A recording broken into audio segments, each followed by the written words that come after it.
I painted my Warhammer army in 40 days, and so did our entire community! 40 days might not sound that hard compared to everyone else on YouTube doing 1 week, 3 days, 24 hours, but it was still a significant challenge for me and everyone who participated. And oh boy, there were so many setbacks. But I did it, and I'm gonna show you everything that I learned so that you can have your own 40k in 40 days challenge and clear your pile of shame. Let me show you how. The army I'm painting for this challenge are the Tau. I already have a bit of an army painted, but I want to add some more miniatures to it so that I can play 2,000 point games with them. But before we even pick up some paintbrushes, I've already got my first tip for you. When you're thinking of getting a new army, choose your battles. If your goal is to simply have an army ready to throw at your friends and don't have a big preference for any particular unit, or not trying to play any competitive lists, I would definitely recommend choosing the biggest, most point efficient models you can. Not only is it cheaper to buy a whole army like this, but painting fewer larger models is a lot easier than lots of tiny ones. But if that's actually something you enjoy doing, then ignore this point. It's always better to paint something you enjoy, even if it is Imperial Guard. Let me give you a better idea. I already had a box of Pathfinders and Fire Warriors, to which I added a Commander, a Hammerhead, and the biggest town model, the Storm Surge. I did some fun stuff with the Storm Surge too, which you'll get to see later. I have a lot of freaking Tau to paint. Throughout this 40k in 40 days challenge, I wanted to do all of my army painting live on stream to show the process with everyone. This will also help a lot with motivation if I have a set schedule to work with, which is my second tip. Schedule your painting. We all have lots of commitments like work, study, partners, family, sports, holidays, side hustles, clubs, cooking, eating, shitting, pissing. In between all that, I was able to find 2 nights a week after dinner, plus the weekend to work on painting, about 2 hours at a time. Whatever commitments you have, find a spot where you can fit even just an hour or two and stick to it. Especially if you commit yourself to streaming it or recruit a friend to paint with, it'll make it harder for you to cancel your plans last minute when you're just feeling lazy. Otherwise, you can chill out, put on a YouTube video, a live stream, a podcast, or you could join one of our Discord calls and paint together with others. Hey guys! Oh. You can join the Pega Discord here. Sometimes things can just go the wrong way though.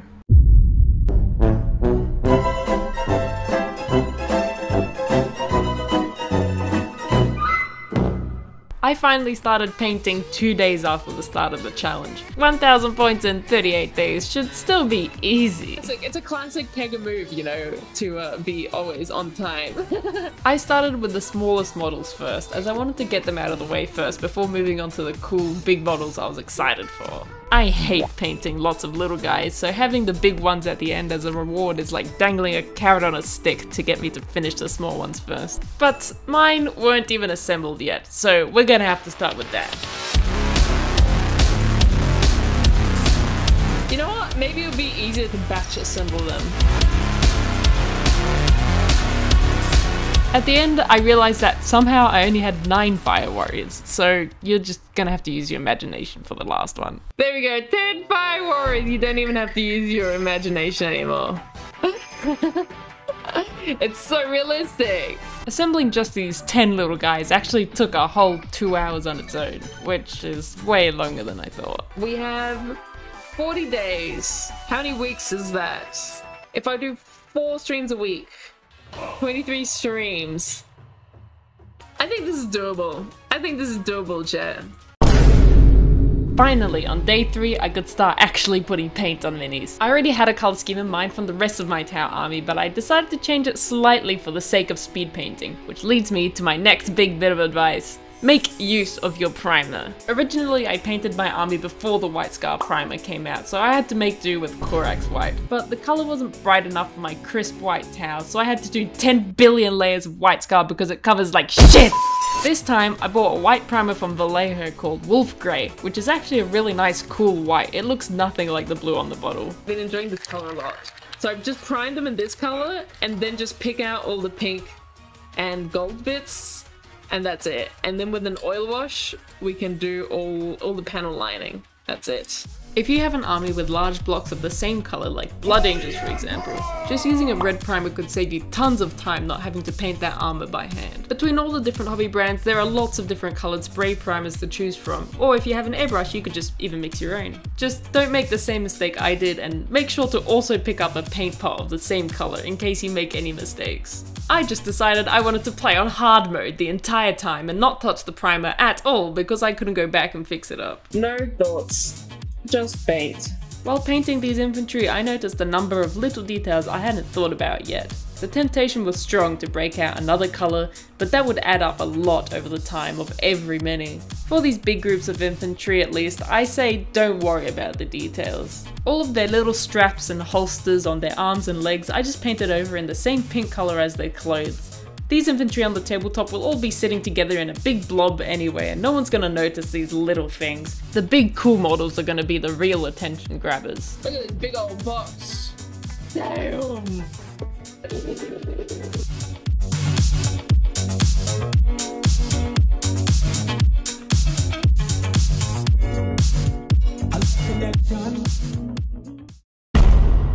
You might have noticed by now a little bar on my live stream. I thought this challenge would be a bit too easy for a pro painter like me, so I wanted to add another element to it. If we get to $100 degrees, I'm gonna add another units. I'm gonna add another box of town miniatures to my army to paint in 40 days. Well, I may have underestimated chat's power. Oh my god! Chat, we've hit the $100 mark. Oh, chat, give me some suggestions. What unit would you like to see me add to my army? Well, we're only a few days into the challenge. I hadn't even finished a single unit yet, and chat had already made me buy Kroot? Can't believe you guys made me get Kroot. It's a fine cost.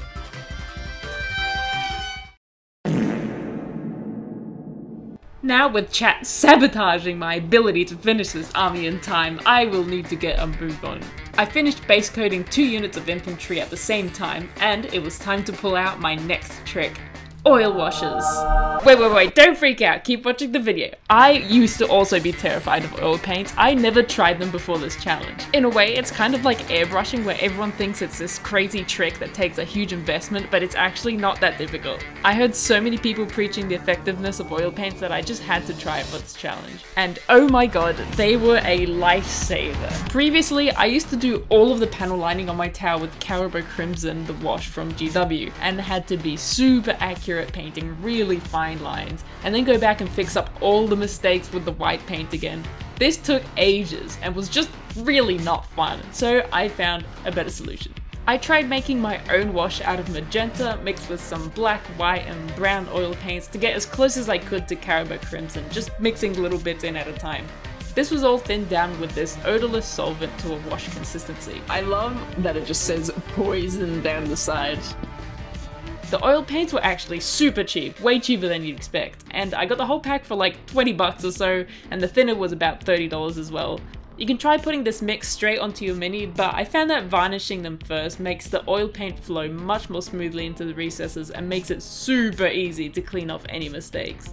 So I'll call this tip, use different tools to your advantage. If you haven't tried oil paints before, I would definitely recommend giving them a go. It's really not as scary as I thought it was and saved me so much time on this challenge. Similarly, another really useful tool would be an airbrush. Obviously you don't need one, as I didn't even use one for this challenge either. But don't be a coward. Try out some new techniques and you might discover your new favourite way to paint minis. It's definitely worth doing a little bit of binging on YouTube to find any tricks that might help you in your army painting before getting started.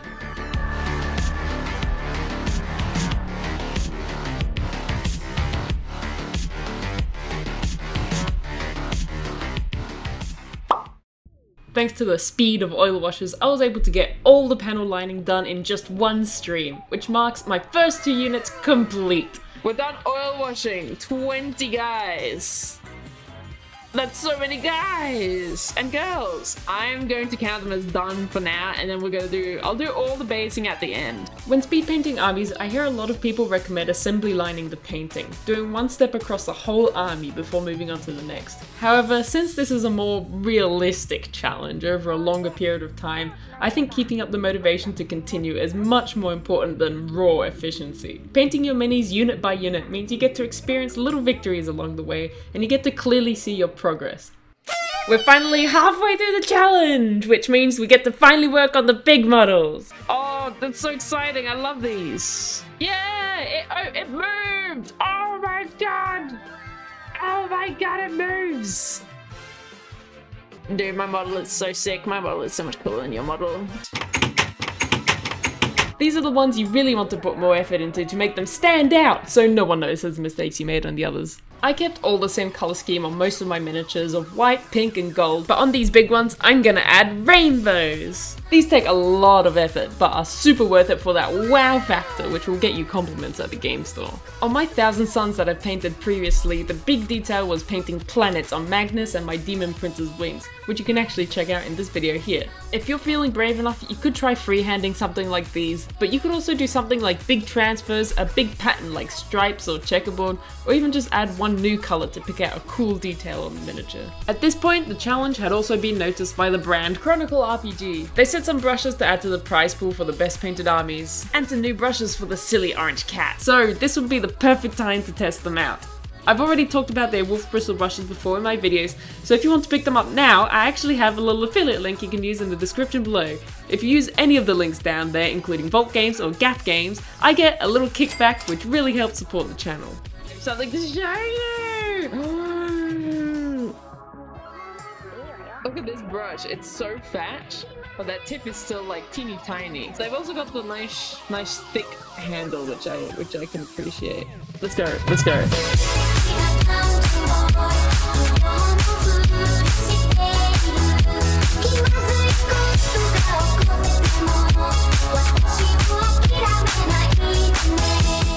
Now I was excited to do these rainbows, but not gonna lie, they were a pain in the ass. Wet blending do be hard. They took a lot of patience to get through, especially when I couldn't go back and fix mistakes on the white. My accuracy had to be on point, all while trying to get an even blend between 6 colors. I don't know, man. I'm really not happy with.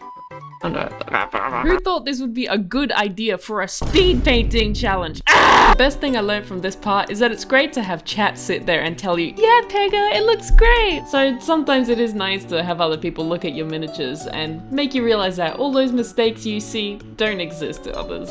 After working on this commander for a couple days, I was starting to feel the time pressure. So after finishing this one, I moved on to something easier. Originally, I had plans to do a stealth field effect or big rainbows on this ghost kill as well, but I really needed a break from freehanding, so I kept it simple. Honestly, if it weren't for this challenge, at this point I might have just set the army aside to work on something else and never get the courage to work on it ever again. But thanks to the commitment of streaming the challenge, I had a reason to keep going and meet my goal.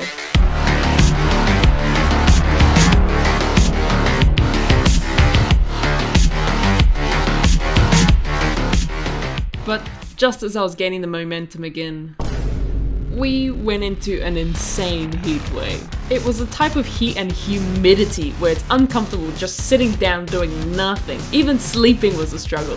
And don't even come at me with that, just turn your aircon on bro. I did! Chad the aircon lad was blasting all day, but he could not compete against the insane Aussie heat. This was by far the hardest part of the challenge, trying to stay motivated through these conditions. If I was just doing it by myself, I could pop down somewhere with better aircon and keep painting, but I was adamant on streaming the whole process for you guys. So, I improvised. Introducing the patent-pending Porta Pega! With this new invention, you can carry your very own Pega streaming setup, complete with laptop, lights, and everything needed for painting in one backpack. Guess what? You thought you could stop me from painting my goddamn miniatures? Well, I'm here.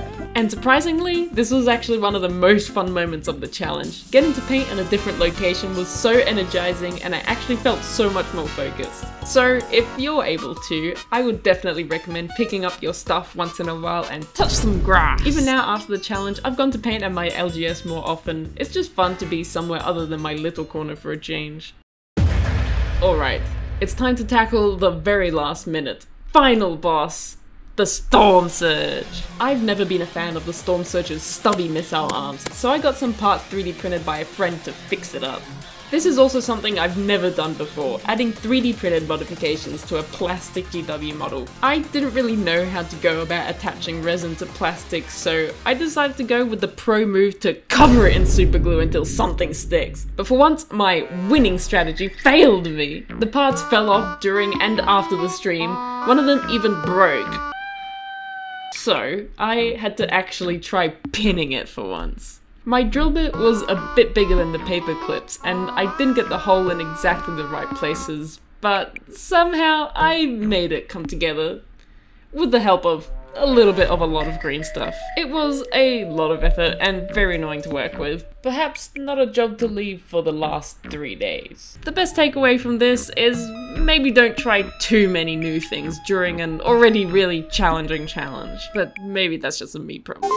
At this point, the challenge was almost over, so I rushed to get this big lad done. I at least wanted to get all those base colors on it, and accept that maybe I'll have to come back later to really call it finished.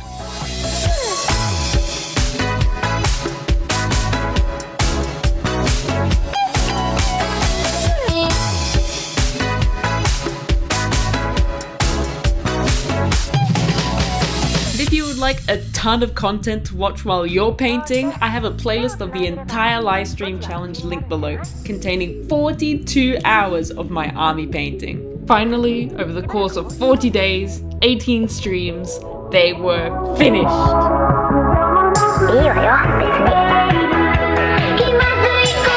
Just kidding! Remember how chat made me buy Crute? I spent one stream painting this fine cast dude, and that's the most it deserves. One of its legs broke off, but I ain't got the time to care, so he's a peg leg now. And there! Now it's finished. Crute and all.